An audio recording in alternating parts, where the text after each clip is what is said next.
Hello. What's up, everybody? Welcome to a brand new episode of Part of the Problem. Ooh, do we have a good one for you today?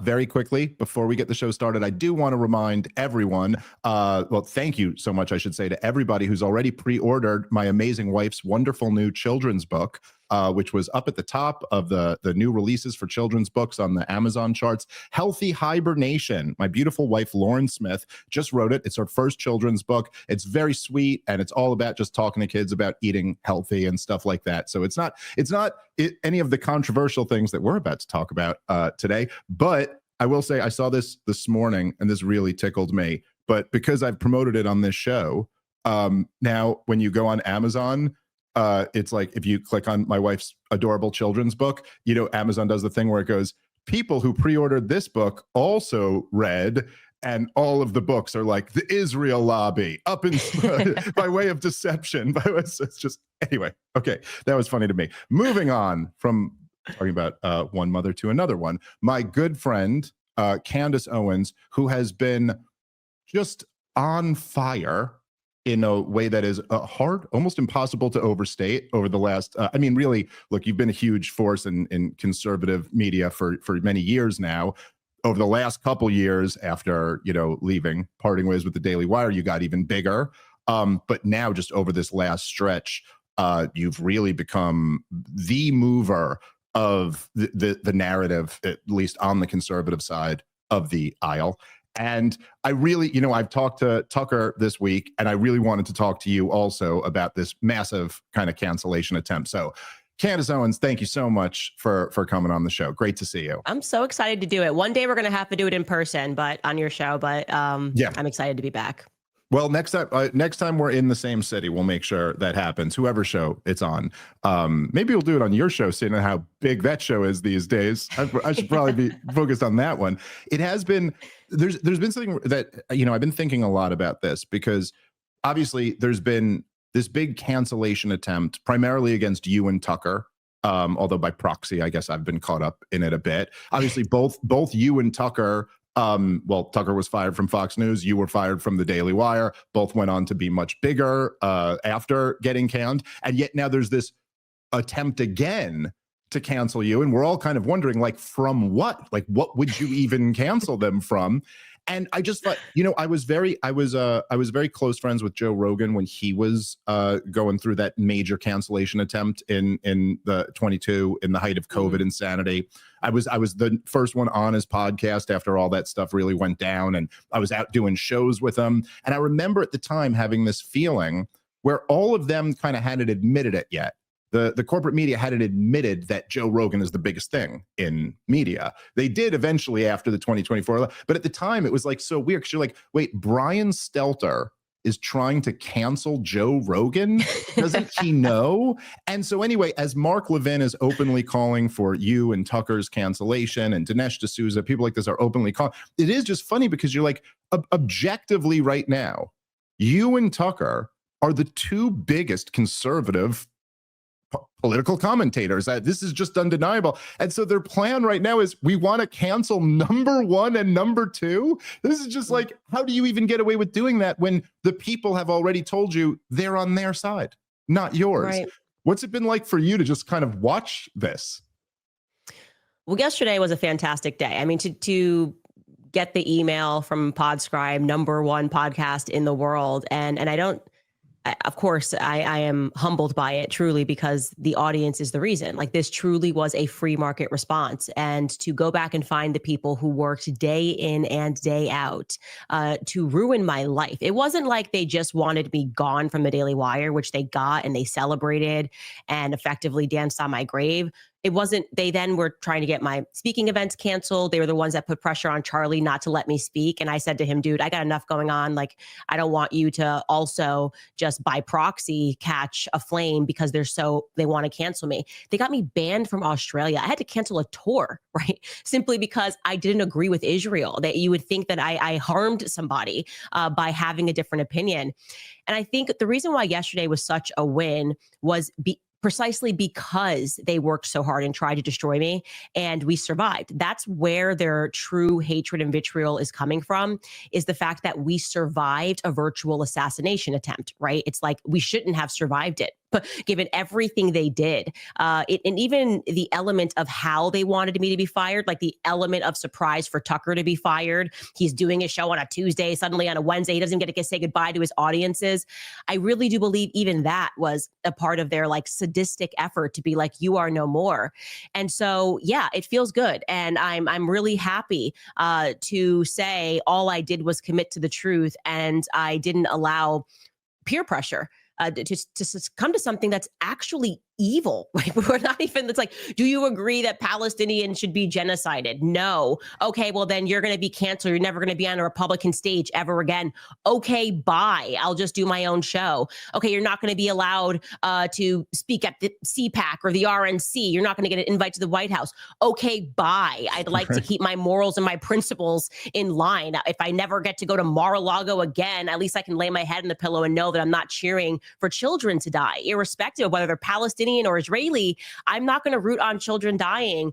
And so I think also something that's important to remember, Dave, is these people do not believe in the free markets. That's the number one thing to remember.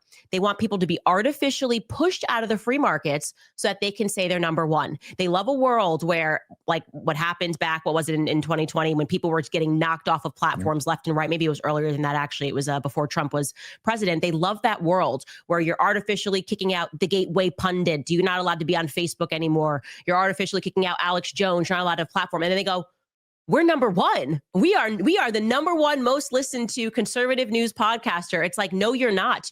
There's no market here.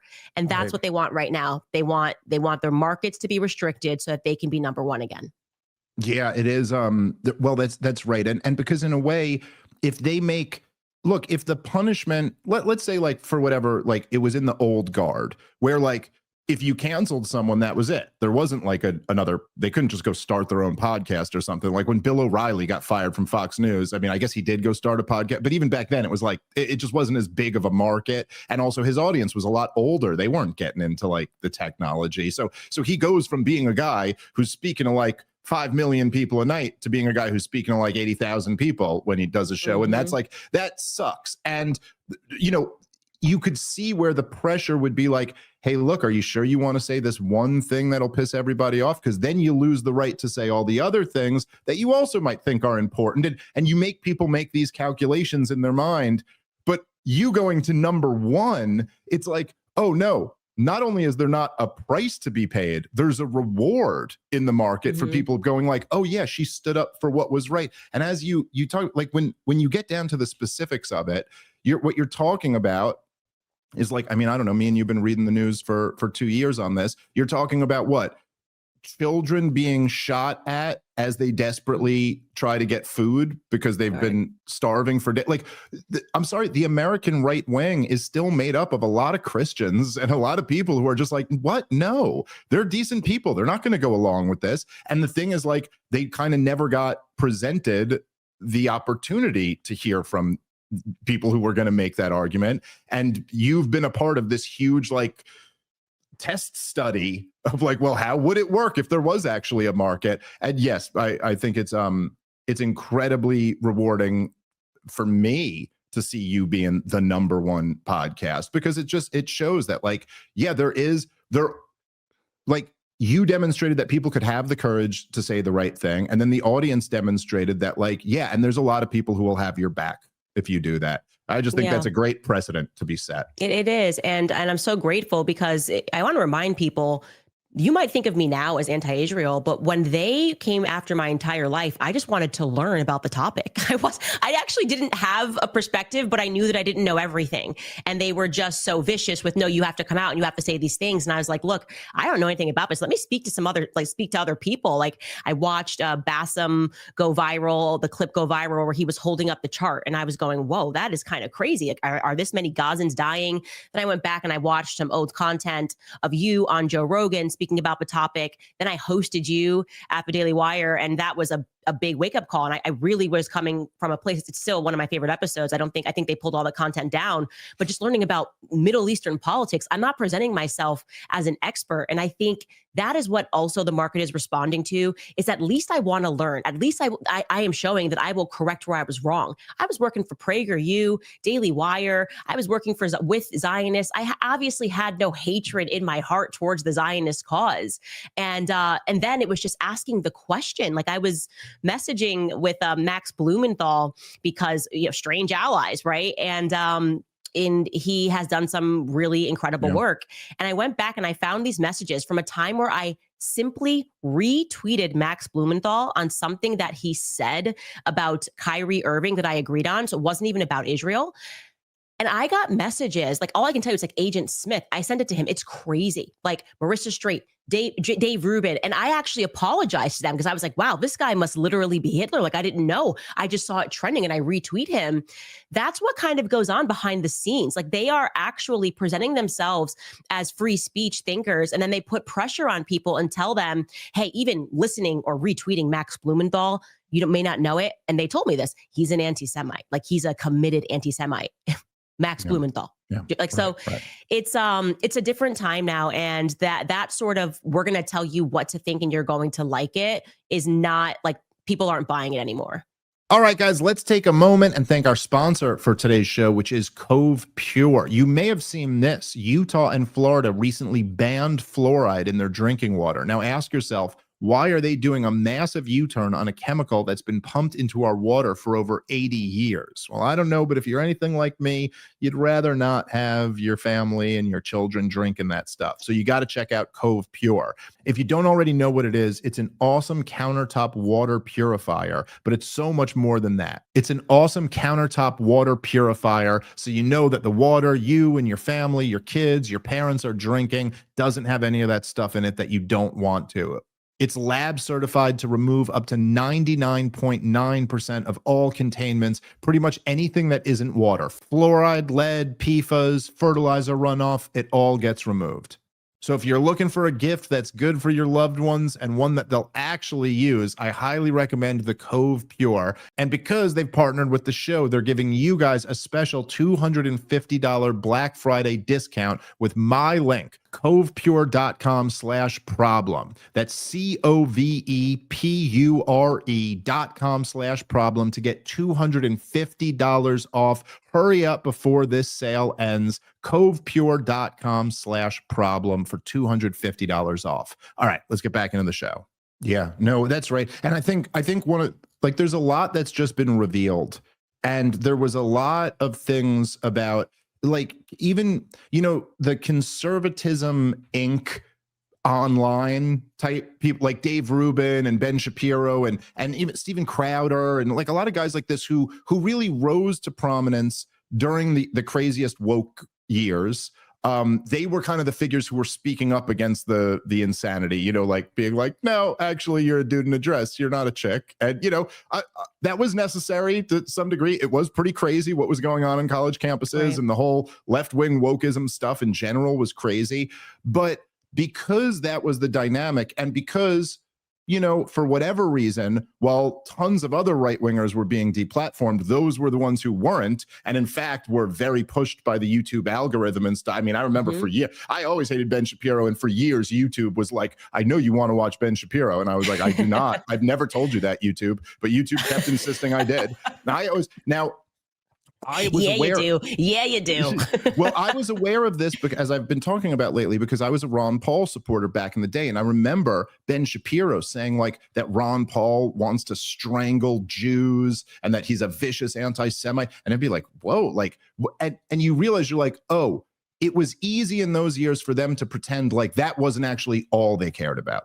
But actually, that's all they care about. And I mean all they care about. And this has been revealed. This is the thing with the neocons. This is why even the original core neocon group, they were all a bunch of commies who then became Democrats, who then became Republicans, and then became Democrats again. And what they when they were George W. Bush Republicans, they were like, marriage is between a man and a woman, and our culture is getting out of control, because they just thought that was the best way to get votes for their wars. And then when Donald Trump ran against Hillary Clinton, they went, Okay, she likes the wars. We'll go support Hillary Clinton. Right. Marriage, That's exactly gay marriage, right. anyone who's against gay marriage is a homophobe or whatever. Like, but they don't actually. And so, look, just think about it, right? Why would someone like Ben Shapiro, at the very least, wouldn't he have liked a lot of things about Ron Paul?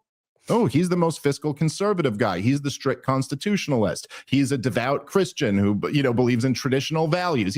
There's a million different things that he would go, oh, I like a lot of his thing. I do disagree with him on foreign policy. Nope. He's evil. As soon as you're not on board with Israel and Israel's wars, you're evil. And I think part of what happened here is that you, just by doing what you did, it demonstrated that it's not like it went from like, Candace is great. She's been heroic on all these issues. We really disagree with her on this one. It went, all of that's gone. In one day, you go from being like our favorite person who we champion, who we put billboards up on, to you are the most vicious, evil human being in the world for saying, I just had some babies and I'm seeing this mom holding her dead babies. And I'm thinking to myself, like, oh my God, what would it be like to hold your dead baby? Geez, that's horrible. Like, that's enough to make, and just people seeing that, like, can't pretend they're not seeing what they're watching. It's so true. That is how gentle it was. I had seen it was a dead Palestinian child, and she looked like my daughter. And I was going, well, this is crazy. Like, this is not just a black and white issue. I need to actually learn about this issue. And as soon as you express a feeling, I describe it very much. It is a psychological operation that is meant to break you. And there's no question in my mind that they have done experiments to see. I mean, this is really going back to what Kanye was saying, and he's not the greatest orator of our time, but this is what he was describing was happening to him in Hollywood, where he was this is what he was trying to break free from. And of course, he notoriously says, I'm about to go DEFCON 3 on some Jews. And they made it seem like he had tanks and he was going to come in and he was going to start just like lighting up Jews in Los Angeles. But in reality, everyone ignored the fact that Harley Pasternak was, and this was one of the people he was referring to. He was also referring to at that time Scooter Braun. Justin Bieber has now kind of said things about Scooter Braun. Who knows what's true and what's not? I mean, I've had friendly conversations with Scooter, so I don't have a horse in the race. But the point is he was trying to say that there is this psychological operation that sweeps in if you do not actually peddle certain talking points or certain perspectives, particularly in Hollywood. I didn't understand what he was saying at that time. Then I went through it politically and I was going, what is actually happening? I mean, the peer pressure, you're going to do this or you're going to lose everything. We saw that even in Charlie Kirk's text messages. There is not a single person that bent over more for the pro-Israel cause than Charlie Kirk, but it wasn't enough because they were so angry, Dave, particularly Josh Hammer was angry, Dave, that you annihilated him in a debate on stage. And how did you annihilate him? I don't know, just by being a human being. I don't know, and Tucker Carlson gets out there and Charlie was going through it. Okay. And that shows you they do not care. Everything instantly gets wiped. And for me, the attack they always do is they kind of try to make it seem like you're going crazy. That's the wildest part to me, is reading back the messages and they're like, oh, we're your friend. They always come at you as a friend. Like, I care about you. Like, are you okay, Dave? I saw you wrote that tweet about that Palestinian child and you said it looks sad. Like, are you okay? Like, is your marriage okay right now, Dave? Like, are there some things going on at home, Dave? Like, I'm your friend. Like, you can always call me. This is their strategy behind the scenes. And it's also their strategy in front of the scenes. I think Seth Dillon is a literal demon. I will never, I can't explain to you, there's something very dangerous, psychologically wrong with him. This is how they behave. And it's important for people to see that. I'm obviously at the time it wasn't fun to go through it, but I am ever resilient on topics when it comes to principles. And I would rather burn everything to the ground and make new friends when I realize that I am in a toxic relationship, whether that's an employment, whether it's a personal friendship, it has to go. And people now know that it can be done. You can survive it and people will be with you. Even if it's not immediately, they'll start to wake up and see that repeated pattern that you always talk about, where someone says something completely normal and then it's like a button gets pressed.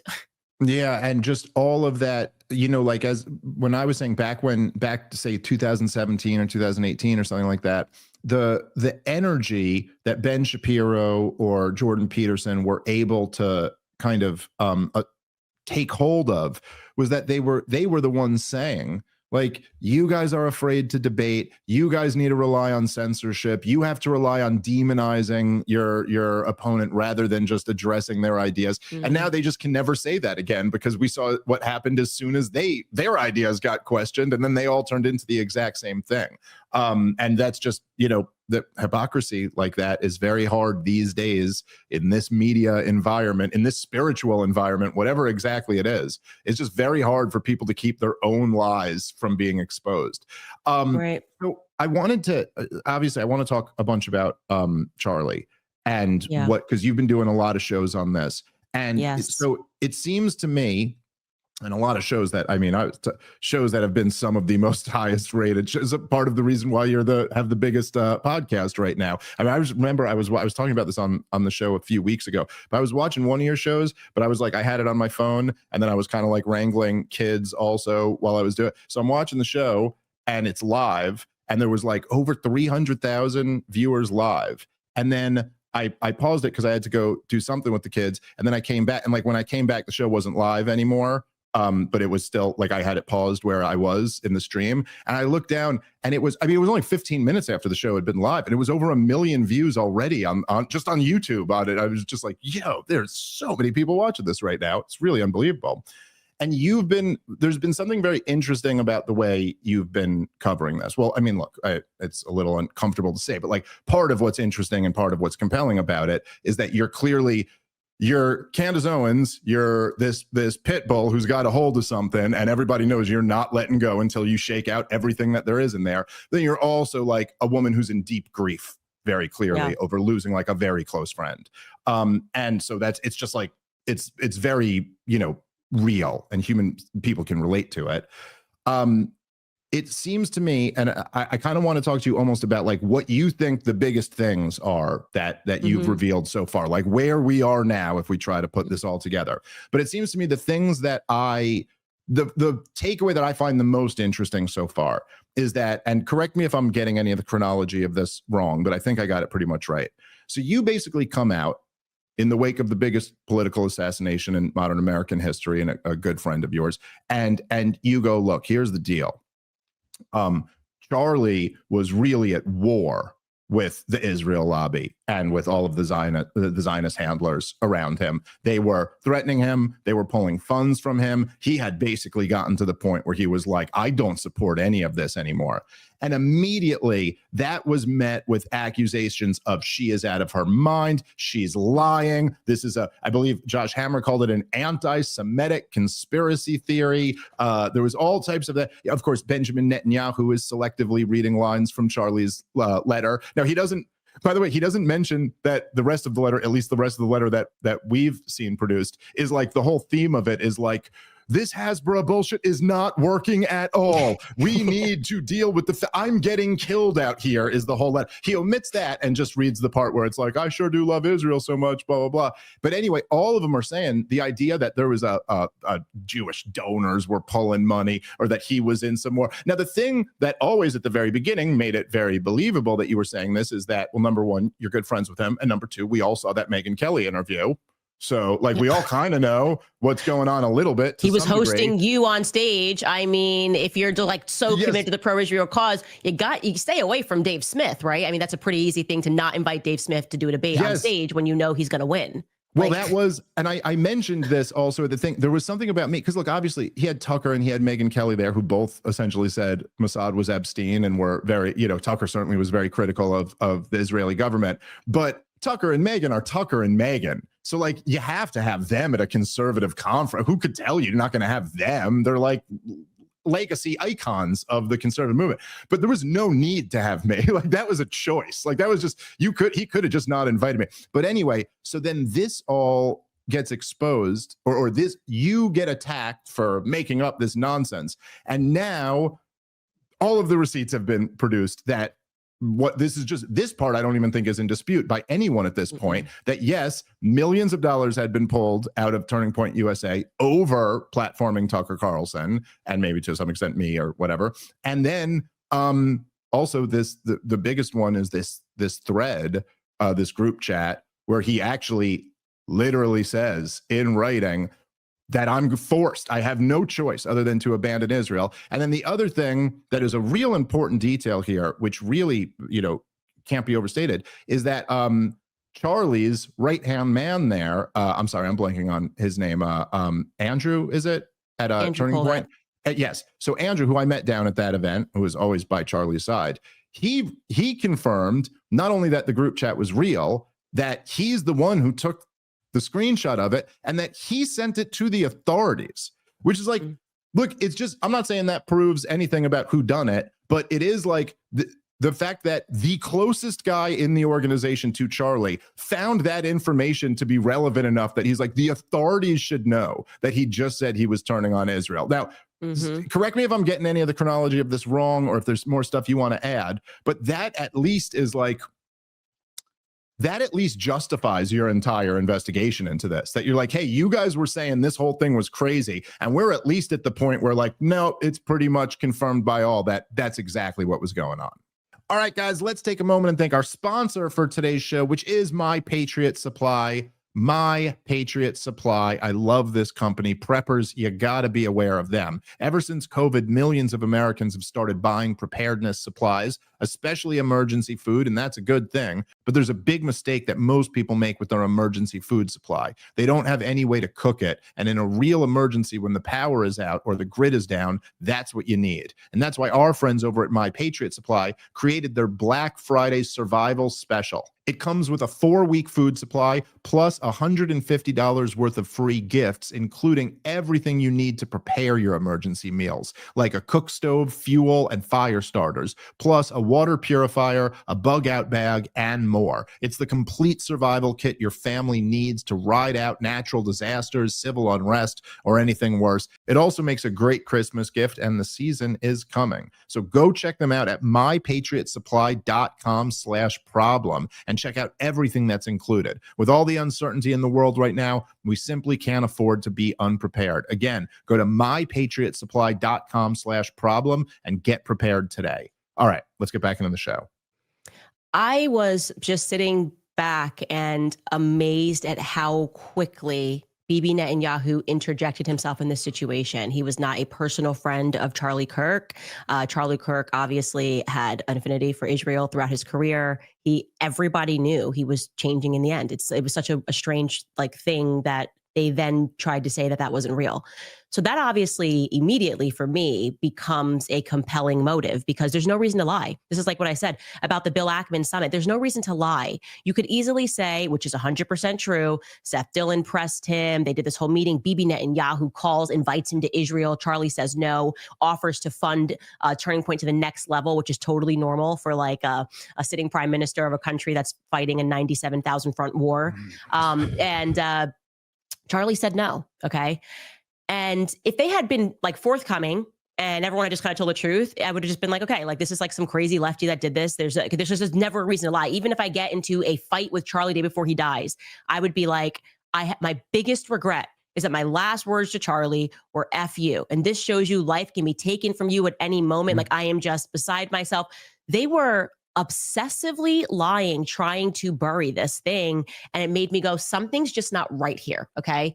Then I learned, thanks to the Turning Point people, like the younger people at the organization were just like, there's a lot of lies being told. Charlie was concerned about finances, particularly he didn't know where the money was coming from. That's a very strange thing. I saw evidence of that. I obviously then presented the Doge email.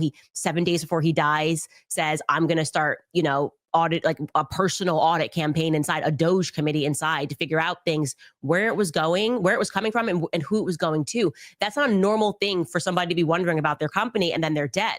So everything was a lie. And honestly, the one that struck me as the oddest was them lying about the Catholic thing. Okay. And I'm including Andrew Colvett in this, because what's this got to do with anything? I'm thinking, right? We all know Catholic gang. We knew he was going to mass daily sometimes. We knew he had the St. Michael pendant. I knew that Erica had flown a priest right when he died.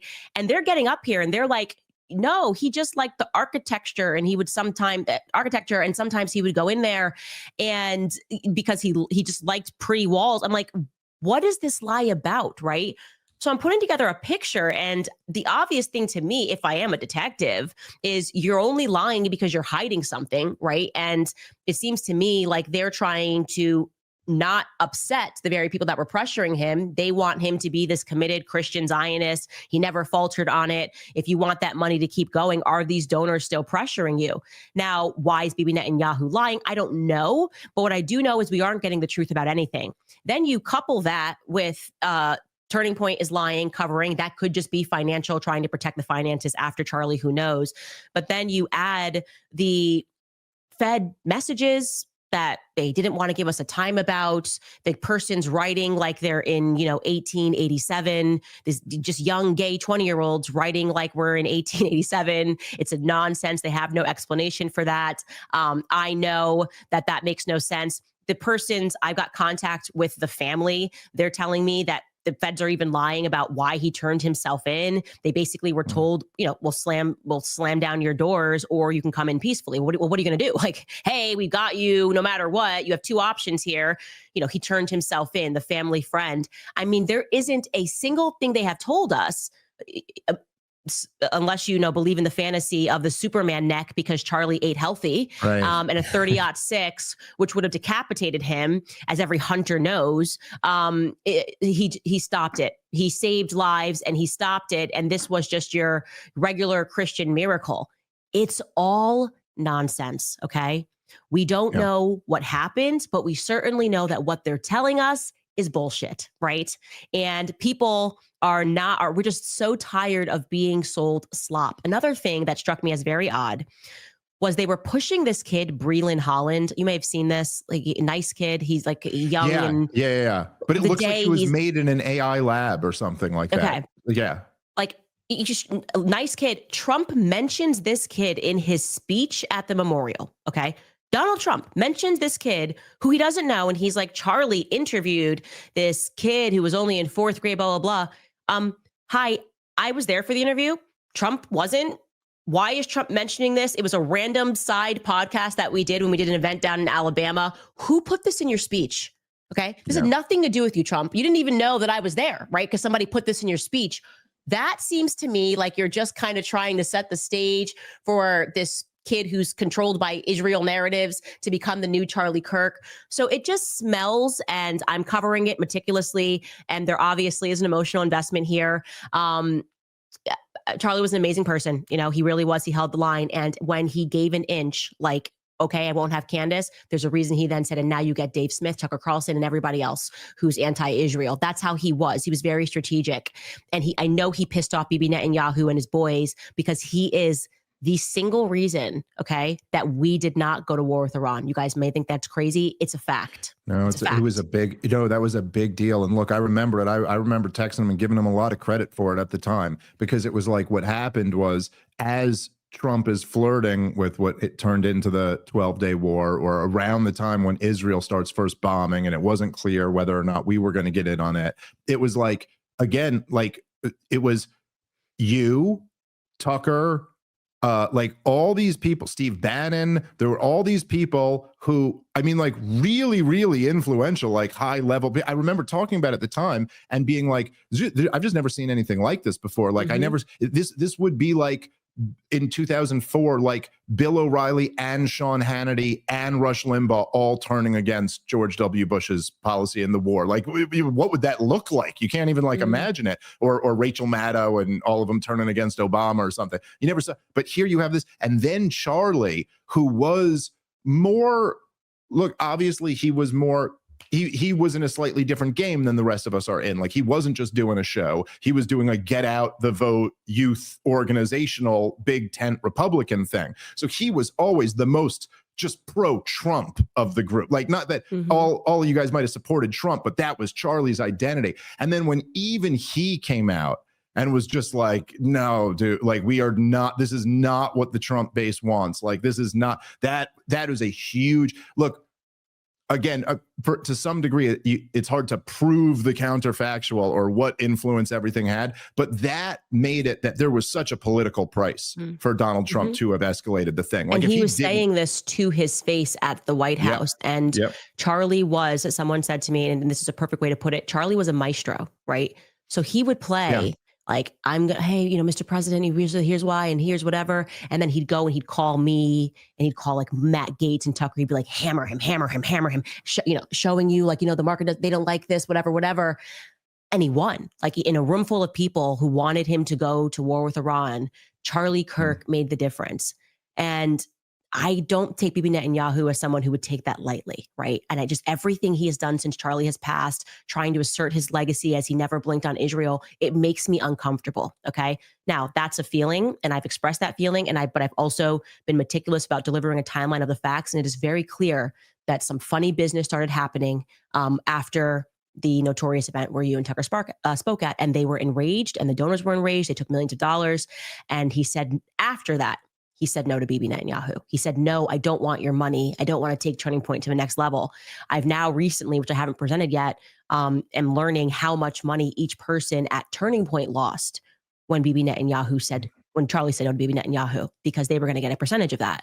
And that's interesting. Anybody investigating a crime knows, look at financial motives, right? Common sense, look at financial motives. And they're emotionally manipulating us like it's disrespectful to his legacy to pursue truth. I knew Charlie. I'm not listening to them. You do one of two things when you go through something like that. I suffered a real trauma. I had to take 2 weeks off because I couldn't even process what was happening, and the way they were trying to get us to just forget about it. Dave, just move on. His legacy is he loves Israel. It's over. And here's what you can do if you love Charlie, donate. Okay. No. I was behind Turning Point because Charlie was there. He's not there. I need to know what and who is running this organization now behind the scenes. And I'm not going to accept that, okay, well, Erica Kirk, on paper, she's a chairman and she's a CEO, but you don't learn how to be a chairman and a CEO overnight because your husband died, right? That's just a fact. I couldn't be a chairman and a CEO. And I've been in business. My husband does all of that because it's not my natural interest. You have to actually like the mundane. You got to read the contracts and what everybody, you got to understand the LLC structures, the contractors that you're bringing in for a company that's worth $100 million, Dave. Okay, there's some snakes in the garden, and I'm here to cut the grass and figure out where they are. All right, guys, let's take a moment and thank our sponsor for today's show, which is Kalshi. I've been telling you about them for a while. You've probably seen them all over the place. Kalshi is a prediction market. It's the first one in the U.S. that's fully regulated. It's CFTC approved, available in all 50 states. So you can basically bet on anything that has a clear outcome. And one of the things I like to look at, and of course is very prevalent on the site, is bets about what's going on in politics. So you see people putting their money down on who's going to win the midterm elections, or where inflation's going to be, or who will be the next president. There's all types of bets like that, and it's interesting to watch and see what the odds are. And also, you can lay down some money yourself and you can win some money and have fun. So go check them out. Kalshi.com/Dave. Go check them out. Kalshi.com/Dave. All right, let's get back into the show. Yeah, well, and I think also people don't understand how talented Charlie was, and that's natural. That's the way things work with really talented people. Like they make it look kind of easy, and then everybody else kind of doesn't really. But it's like, just to be like, people don't understand how good you have to be to go just like do what he would do and hold court with all of these students and debate 1,000 different people, and then go like, you got to be really good to do that. But then also people in a weird way go, Charlie did what all of us do, and then he ran this gigantic organization, which really moved the needle in a very powerful way. In fact, might be the reason why Donald Trump is president. I mean, if you go look at the polling data from 2024, the youth movement was a huge difference for Donald Trump, and I'd have to double look at that, might have been the margin of victory. It was a big deal. And by the way, all those youth are now going back to the Democrats. At least that's what it looks like as of this week, which is an interesting thing to think about. I'm not going to vote, so there's that. There's a real interesting dynamic there that I kind of that I do want to talk to you about a bit, where it seems like it's almost, and in a way, I think this was something that was one of Charlie's big concerns. Okay, we'll get to this in a second, but it was like, I know, so essentially, right, like everybody started kind of releasing messages, and Netanyahu is selectively reading from the letter. Bill Ackman's releasing text messages. You end up releasing some group checks, and you had that one show where you called on. You were like, "Hey, Dave, Tucker, like whatever you guys got." Like, and I was like, "Okay." So I looked through my text message with Charlie. Now I didn't know we became friends over this last year, but I didn't know him like the way you knew him. We weren't like close like that. But I was like, I wonder if and I didn't really have much, but I had that one text message that he did send me right after I debated Douglas Murray, where he was like, this Murray guy was really full of shit. And he goes, I actually agree with almost all of what you were saying there. And I did release that because I do think, like, look, even if, let's just say there is a thorough investigation, it gets done with, there's cameras in the courtroom. We all get to see the evidence, please. And we really are at the end of this. Like 8 months from now, me and you are talking and we're like, it was Tyler Robinson, and it was, like, this is just, the evidence does look like he was a lone left-wing nut. Well, okay, fine. It's still, the fact is that when somebody young, who's so beloved by millions of people, gets killed in such a public, gruesome way, in such a high-profile political assassination, that people trying to hijack his legacy, like, that matters. And I'm sorry, like, if you're going to tell me that Charlie Kirk, there is no daylight between him and Ben Shapiro, or him and Josh Hammer, or him and Benjamin Netanyahu, let me tell you what none of those guys do is text me after my debate with Douglas Murray and go, I really agreed with most of what you said there. They don't say that. You're an evil enemy to them at that point. And that wasn't Charlie's attitude. Charlie's attitude was like, I get what you're saying, man. Let's talk about this more. Like, we should hammer this out. And so at the very least, even if it's not something to do with the actual, like, crime, this is all still very relevant to get to the bottom of, like, what was going on here. And then, of course, by the way, you're speaking to his character. And that's what I wanted people to understand. For the people that were like, oh, Charlie was just doing whatever for Israel. Charlie was pro-Israel like I was pro-Israel, because he actually believed it at that time. He was an authentic human being. It was not this like hardcore political idiot. He wasn't in a cult, and he was transformative. If he thought something and he was wrong, he would change his mind and he would tell you how he got there. And they knew that about him. They knew that he was not a cult member, and that money was not going to be something that was going to make him go, okay, well, I'm just going to say the thing and look like a fool. What Charlie wanted more than anything else was to win. Okay. In order to win, you have to be right. And in order to win, you have to be right long term. And so Charlie would do the due diligence. He would study things. He would have the conversations, and he was landing up. He was just winding up on the other side of this thing, like I did, where it's like, hey, and that's what I said to him. I was like, when you start looking into this, you're feeling the pressure, you're going to see something's very wrong. Like, we did not have this right, Charlie. We did not have this right. And because he had that humility to admit that he was wrong, he no longer served their purpose, right? That's what I realized. They will throw you out and coordinate behind the scenes, have all their sycophants go after you, take quotes out of context, start with the articles. He's flirting with anti-Semitism. He put on a hot dress and he saw anti-Semitism, whatever.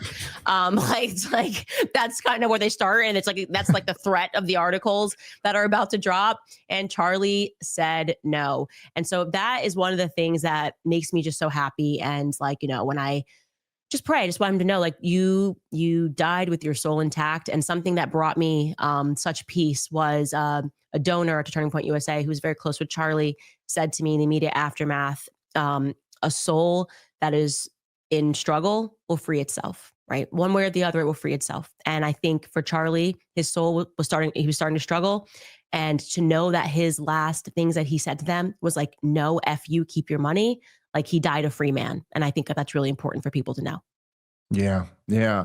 And like, if I just can't imagine, like, to Josh Hammer, who supposedly was a close friend of Charlie Kirk's, and according to him was which is, I think, very weird to be saying right after he died. Like, even if this was true, I would find this very bizarre to be saying. Like, if you, if I just like the first podcast, just knowing Charlie the way I knew him, if I like the first, I'm so sorry Dave Smith died. The last thing Dave Smith said to me, we had this conversation. He was like, Candace, your feminism book was amazing. But, and I want to go to makehimasandwich.com and buy your feminism book. And it was the last loving conversation we had. It was really close to Dave.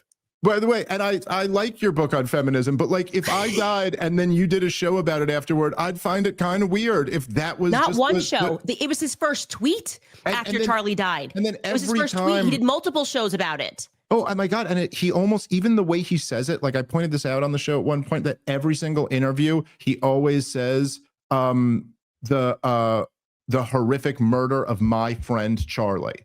It just always in those words. It's always the horrific murder of my friend. It's like, why are you talking to me like you focus group says it? Like, I don't want the global language dictionary here, dude. Be a human being. Talk about what, and I would just imagine, like, you know, whatever it is, like me and you, we agree on all types of issues. And like, let's say like right before, like, you know, God forbid something happened to you. Then the night before you were texting with me and you were like, I don't know, Dave. I mean, you know, I know you've been saying we should end the Fed and have like a free market and money, but I'm really thinking we need a central bank and blah, blah, blah. And I was like, oh shoot, like Candace is like, you know, diverting from the thing that we agree on or whatever. And then like, God forbid you got killed and they'd be like, oh, Candace was turning on the idea of Ron Pauly and, you know, free market economics. I'd be like, well, you know, she was exploring other ideas. It was a time when there was a lot of but to just lie, I would find that to be such a betrayal of my. I'd be like, yeah, it was a shame. I would have convinced her though. You know, we were going to argue about it, and I bet she would have come back to agreeing with me after that. Like, just say something like that. Why, like, why, you know, there's just something very profoundly wrong about lying it's not just about. Profoundly wrong. It is demonic. That's what I'm saying. Most of us have something spiritually that would stop us from doing it. So we either don't want to talk about it at all because we're embarrassed, right? Like I don't even want to talk about the fact that we were fighting, which is fine. But to race out of the gate before anybody even cares about what your last conversation was, and to lie about his state of mind, to lie about, and knowing he was feeling so much pressure too, like he was like hurting over this, like, you know what I mean? And you just lie. There is something spiritually wrong with Josh Hammer. So I don't even accept that, like, oh, like it's disgusting, it's wrong. It's like, no, this is actually demonic. Okay. A regular human being can't do that. There's certain things you just go, oh, I'm sorry. I that makes me really uncomfortable to do something like that. And you could see that. That's why Megyn Kelly, I didn't expect her to be, you know, such a stalwart on this thing. And she was like, no, he was definitely going through something towards the end because he died. And that normal spiritual thing came on where Megyn was like, hey, these lies are actually I'm not okay with it. And I want to make sure the truth gets out there. And so it did present an opportunity for people to see that we're not being dramatic when we say that these people are evil. Like that is an evil to do that to your quote unquote friend, to lie about him because you want to protect your identity as a, you know, a pro-Israel psychopath, which is kind of what he is. He's a pro-Israel psychopath. There's not no other way to say it. Yeah, pretty much.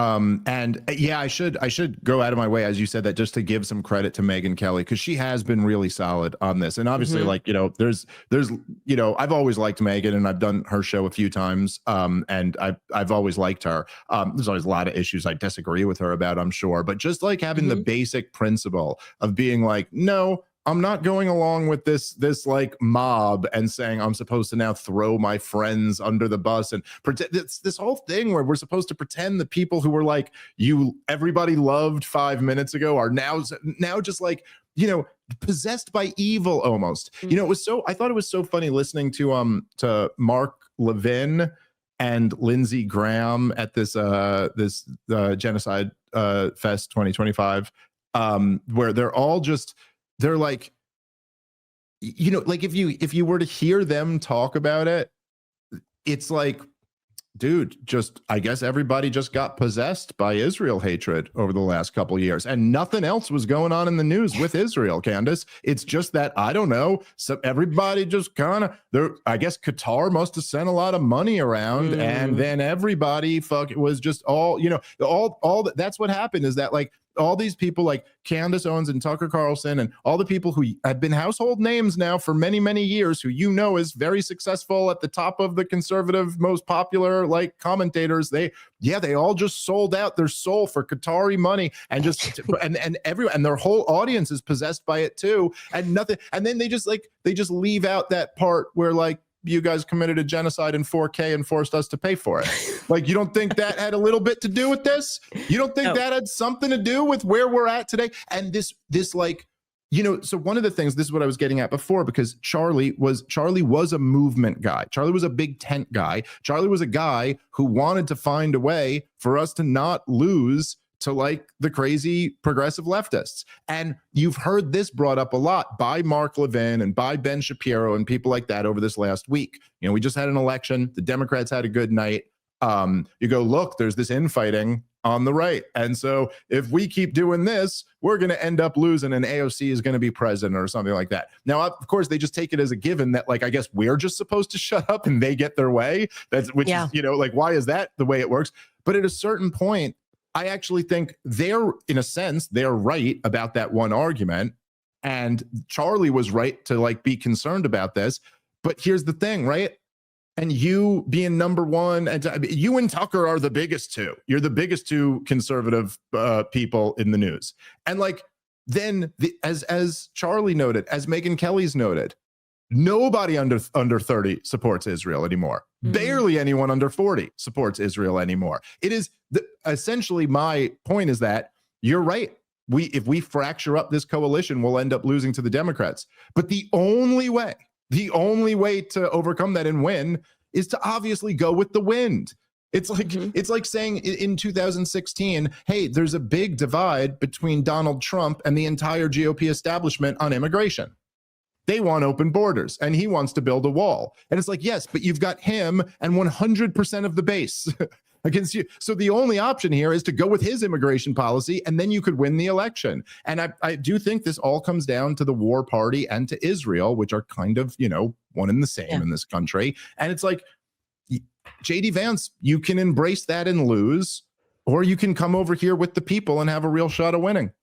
What do you want to do? And look, we have the Republican Party, we have a Democrat Party, and then we have the Knesset Party, and they've infiltrated both of the parties actually. And what's happening right now is left and right. People are saying no to that.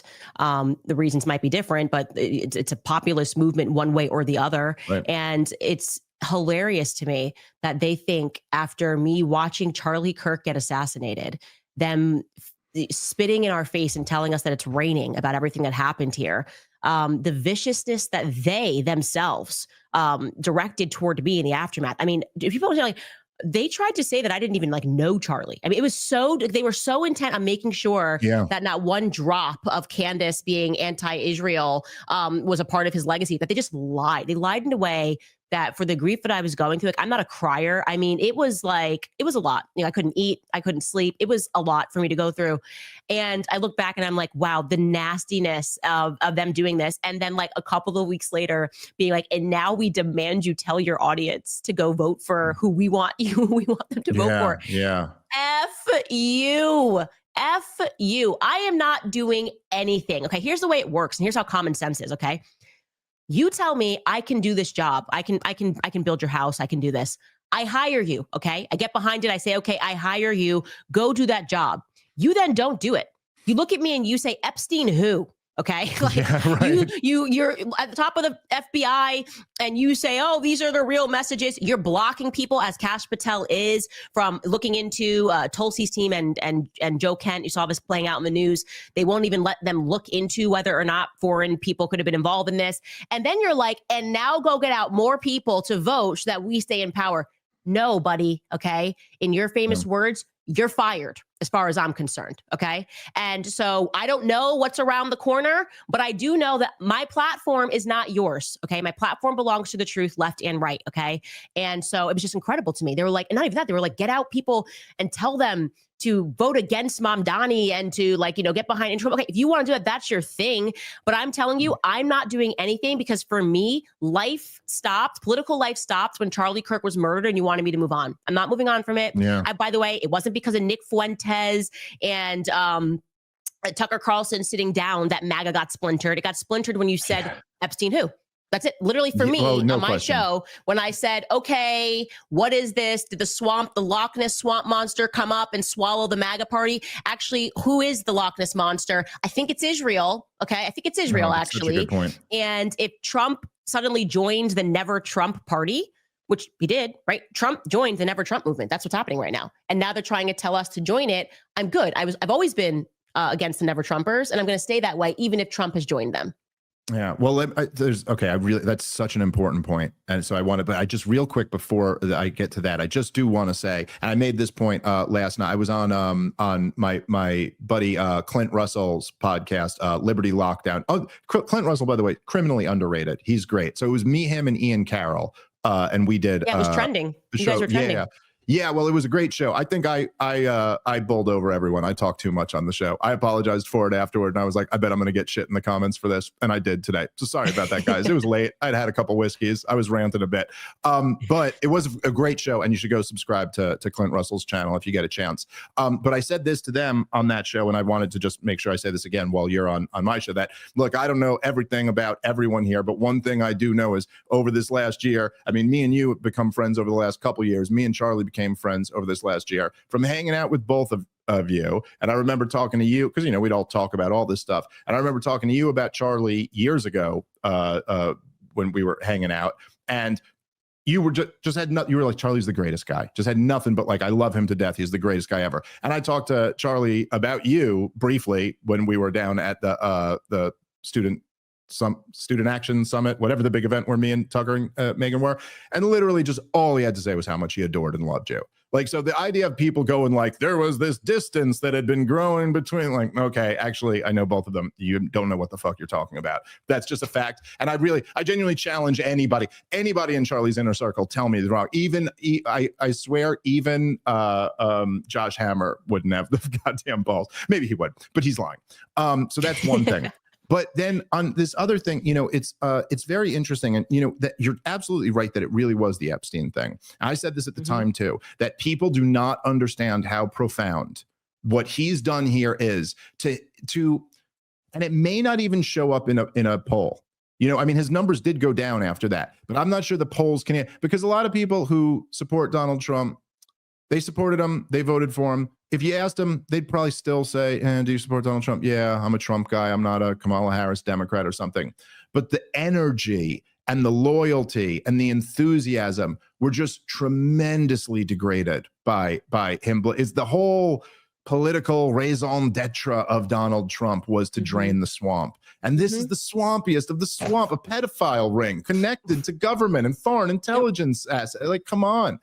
And I will say, weirdly, that at that event, which it was a thing that in a way I think saved me, because Josh Hammer, which was somewhat crafty of him, because it's the best he's going to do debating me. But so what he did for the whole opening of his statement was, like, I'm a me, so I get up there and I'm like, the neoconservatives were a marriage of the Israeli lobby and the military industrial complex, and their clean break strategy is what we embarked on after 9/11, and this is the war in Iran. It's the culmination of the 7 countries in 5 years and all this shit.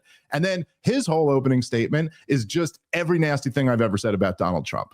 And just look, hey, Charlie Kirk, Turning Point audience, we love Trump. How about this guy? He don't love Trump. And which is a powerful way to win over an argument. I mean, it's a lame and dishonorable way to do it, but it is how politics works. You get these people like, well, what do you want to be? You want to be a leftist Kamala Harris supporter? You go, oh, no, we're not that. Okay, we'll be the other thing. And then I just went, yeah, I'm talking about the guy who just covered up the Epstein story. Sorry, I'm going to criticize that guy. And the whole crowd was back with me because there was something about that moment. I had this experience recently where I did Steven Crowder's podcast. And that's all, we had this debate. All he tried to argue with was, you called for impeaching Donald Trump. You said Donald Trump's a war criminal. And then someone showed me the other day, go look through the YouTube comments. Everybody's like, everyone's like, no, like it's kind of like, look, the Trump loyalty thing is played out. They are public servants. They work for us. I'm loyal to God. Yeah, I'm loyal to God. I'm loyal to my wife. I'm loyal to my friends. I'm not loyal to an administration. No. And to your point, it's like, this is not, and JD Vance or whoever it is not going to have that type of loyalty from a lot of us either. Like, you got to deliver on what we want. Like, Right. and what we want is not bombing Iran and threatening to overthrow Venezuela. We didn't want war, Yeah. and we were totally fine. Like the pro-Israel, he's always been pro-Israel, but it wasn't a relevant topic in the way that it is today. Like, are you going to stand up when Bibi Netanyahu says that he immediately wants your bombers to go take out, and like you just go do it, and you were going to do more if Charlie Kirk didn't stop it? You were actually going to do more. Okay, that seems pretty corrupt to us. Like the way that Bibi Netanyahu is just on camera being like, "We're going to take over. I need this deal to go through with TikTok. and you're not saying anything. You were supposed to be the free speech enthusiast, and you're going after college kids. You got Pam Bondi, who's like blanking us on Jeffrey Epstein, but responding to like a kid that gets shoved by a girl on a college campus. He's wearing an IDF, so he's basically like wearing an IDF shirt, asking for it, and a girl gives him a little shove, and it requires Randy Fine and Pam Bondi to respond within minutes. You can't figure out the Epstein thing, but we've got like literally an Amber Alert. The feds are like able to answer quick. Like, I'm sorry, this is a joke. This is not what I voted for, and you're not going to struggle sashimi into they're like using the ghost of Charlie Kirk. This is what Charlie would want. This is what Charlie would want. It's like, was I born yesterday? I don't know, but all I know is that I don't care what happens. You're going to have to work for our vote. When we elect you, we're electing you for a certain job. You don't deliver on that job. Joke's on you. And I think right now the Trump family is feeling that. You see that they are, I think, probably now in retrospect realizing how significant Charlie Kirk was, because he was damning that, right? Because everyone, even if you disagreed with him, people would play his clips. There was a level of respect that people had for Charlie Kirk because they sensed his authenticity. He was authentic, and you would sense that he would get stressed when he was being pressed not to be authentic. And that's now removed. And all we have are these puppets. And I'm including Trump amongst this. He has let his base down, and stop blaming Nick Fuentes. Okay. I'm not a Nick Fuentes fan.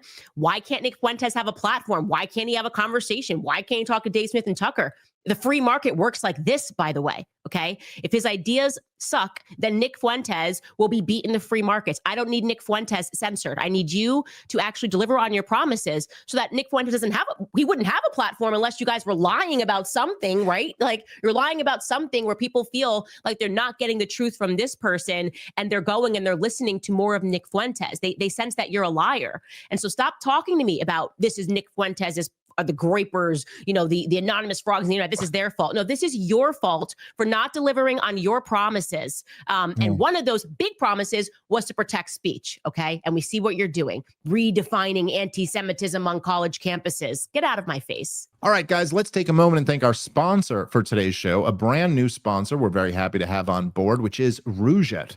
Have you ever found yourself in that awkward situation of waiting to pick up a prescription at the pharmacy counter for an issue you would rather not announce to the whole world? An old lady standing behind you, and you wish the pharmacist's voice was a few degrees lower as she asks you personal questions about your health? Well, there's a better way, in fact, a next-gen solution, and unlike other popular brands, it's made right here in America. Meet Rouget Ready, the first ever ED treatment to prime the brain for arousal and boost blood flow at the same time. It works in as little as 15 minutes, stay effective for up to 36 hours, and it addresses both physical and mental aspects of ED, something traditional pills aren't able to deliver. If you're ready to give Rouget a try, get 15% off your first order by going to rouget.com/Dave. That's RUGIET.com/Dave, and use the promo code Dave, or you can simply click the link in the episode description.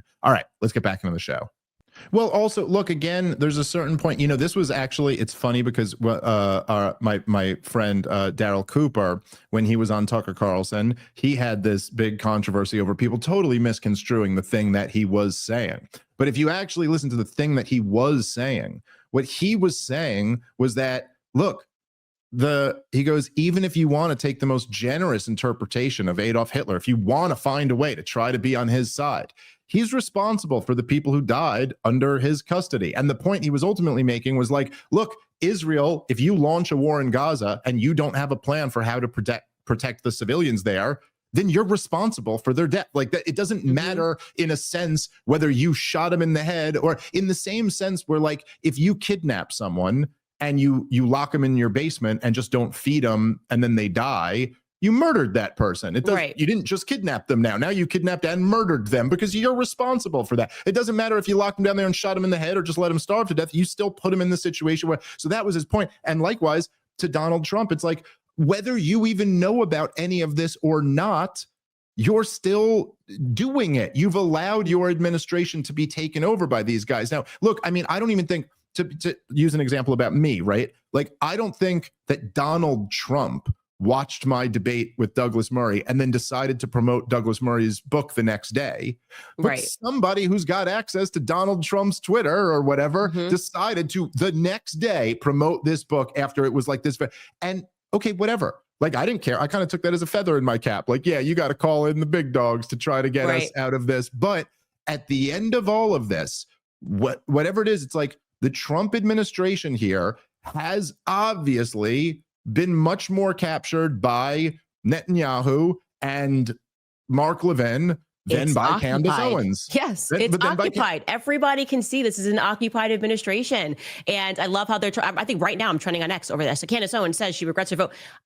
You're not going to shame me for saying everything you're doing is unacceptable. Try a mom on the Epstein stuff, okay? Try a mother. If you think I care more about loyalty to the MAGA cause than I care about pedophiles in positions of power getting away with it, you are out of your mind. You must have not listened to a single second of the Candace Owens podcast. You must have never listened to a thing I've ever said if you think that I am that blind and dumb and loyal to any person, left or right, that I'm going to go, oh, okay, we got to let pedophilia go. Okay, we got to just move on. It's a hoax. You know, I know he actually went to prison for it. Okay, but it's a hoax, and let's move on to it's a Democrat hoax. I mean, it's so insulting. And you are correct that you know that some of these things are coming from people around him, like immediately tweeting out. It was so disrespectful when Charlie died. A photo of Charlie AI. Do I think Donald Trump hopped on AI and made this photo of Charlie and him holding the Israeli American flag combo? No.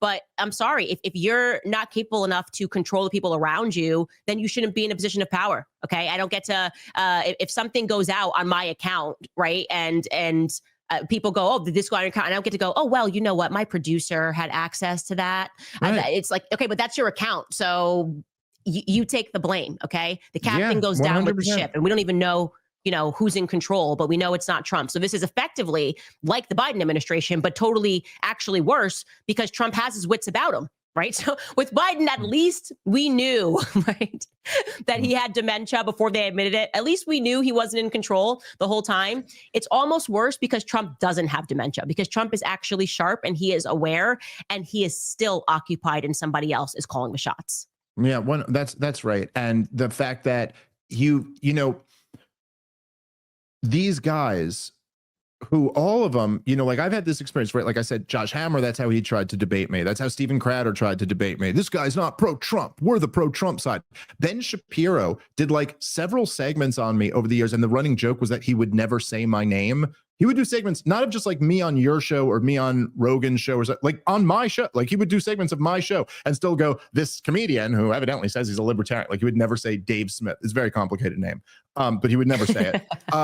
But then the first time he ever said my name was when I called for Trump to be impeached after he launched the war in Iran. And then he goes, here's Dave Smith calling to him. And like, all I'm saying is like, you look at these Mark Levin and Ben Shapiro and Steven Crowder. And so all of them, they were all the never Trumpers.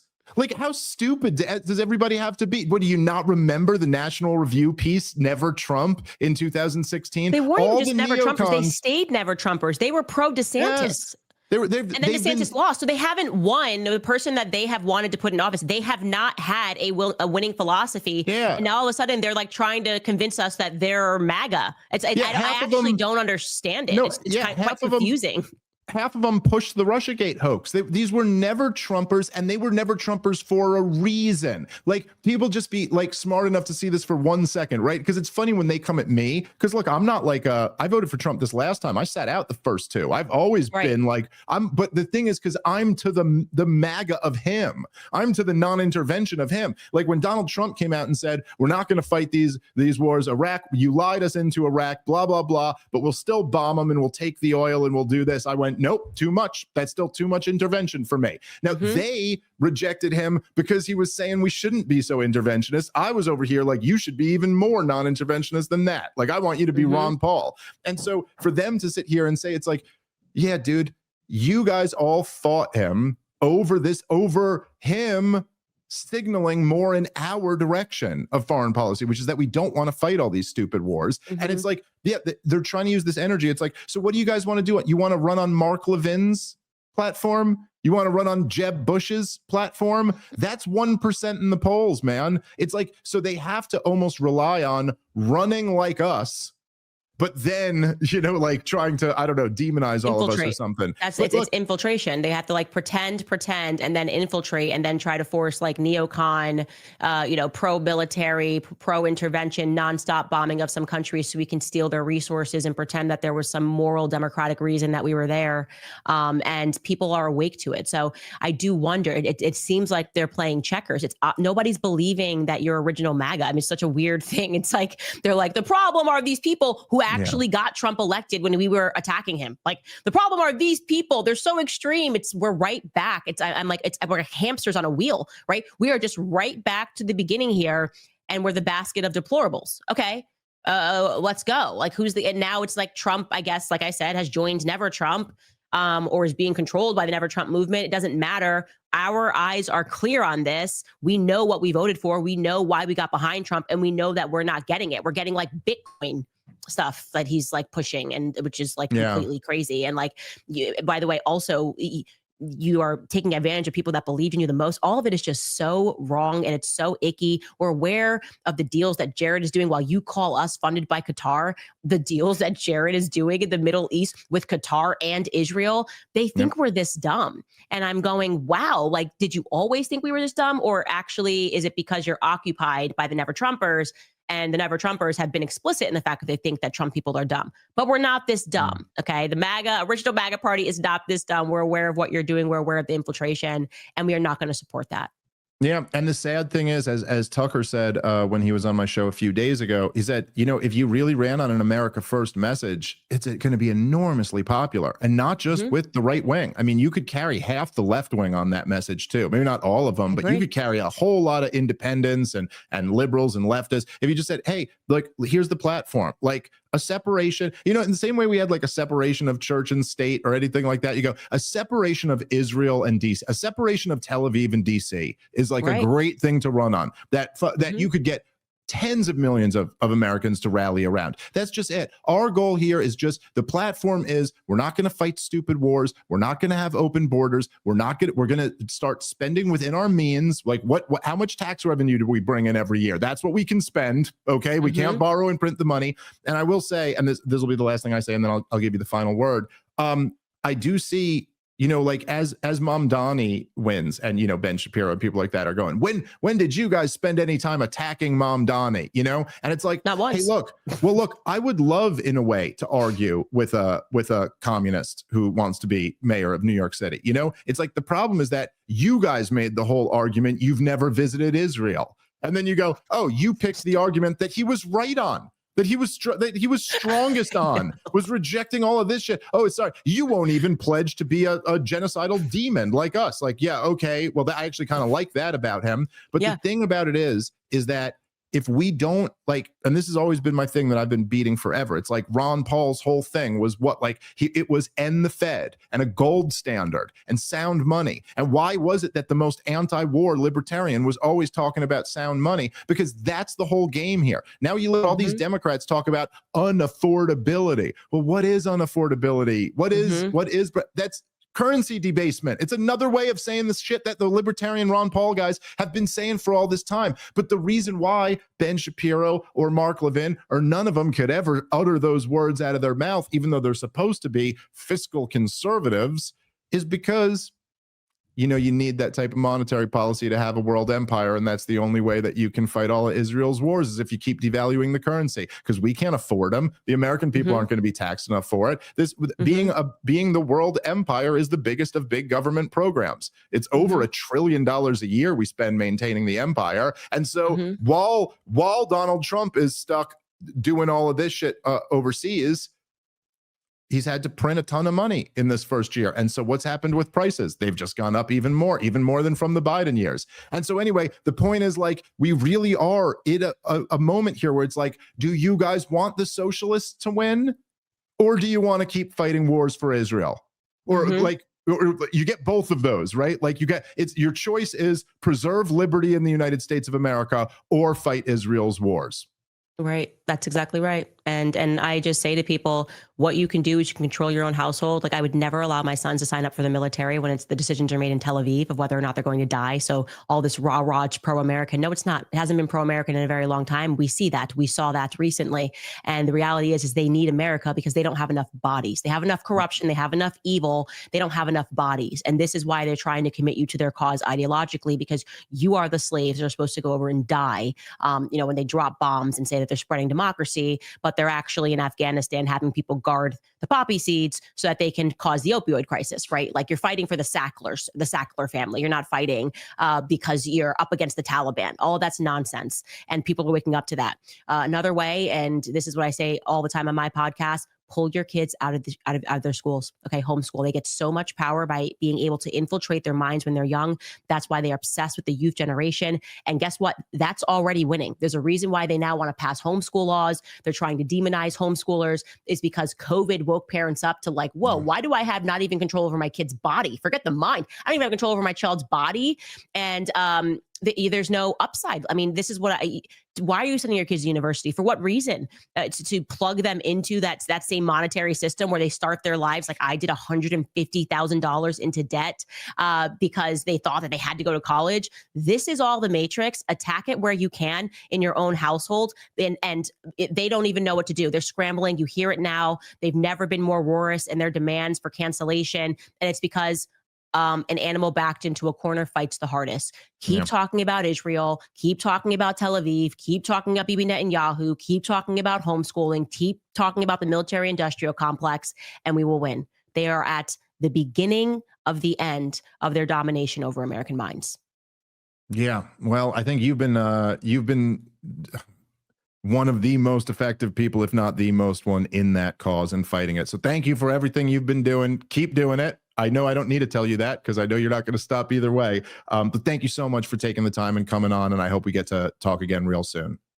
Well, thank you, because Norm Finkelstein, you were the guys that kind of really woke me up. And I was like, whoa, like, I hadn't even considered this. And so it's all of us plugging in at a different time and being able to have the conversations, sharing our platforms. And so, anytime.